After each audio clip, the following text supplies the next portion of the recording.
From the newsroom at news.com.au.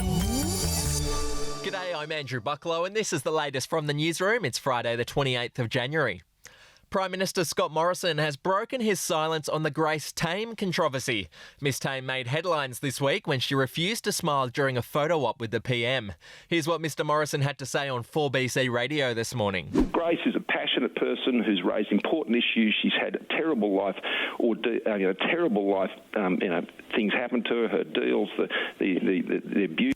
It's just awful. And I know a lot of Australians, me included, support her efforts to ensure that these issues can be raised and addressed. Our government has done more than any other government on this issue, and that is in part because of the strong focus that has been brought to these issues and the response that we've made. So I thank her for her time as Australian of the Year, and as I say, if people come to our house, Jenny and I always greet them with a smile. Moving on, there were 93 deaths from COVID-19 reported in Australia today. 39 of those were from Victoria, which is the highest number the state's recorded since September 2020.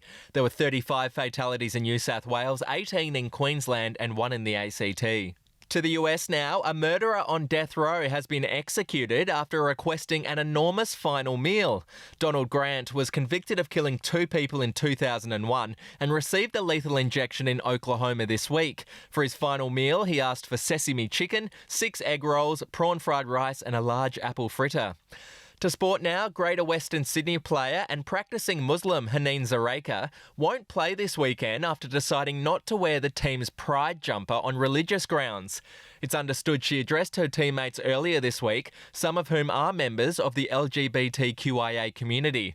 Zareka reportedly supports her teammates and their beliefs, but she strives to be a leader within the Muslim community, and it's understood that wearing the jumper could compromise her standing within that community. To showbiz now, Drew Barrymore has revealed that she was in an open relationship with Luke Owen. The pair dated in the late 90s and early 2000s. Have a listen to what she had to say during an interview with Kate Hudson on her talk show. And I was dating him, but you were. I think he was also dating other people.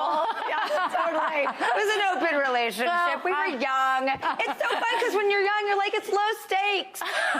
We're just young. We're having fun. We're all playing, acting, hanging out. And finally, former Married at First Sight contestant Mishel Karen has claimed that she's making $20,000 a month on OnlyFans.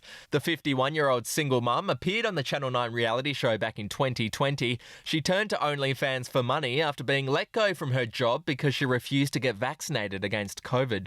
Well, that's the latest from the newsroom. We'll be back with another update soon. Your headlines from news.com.au.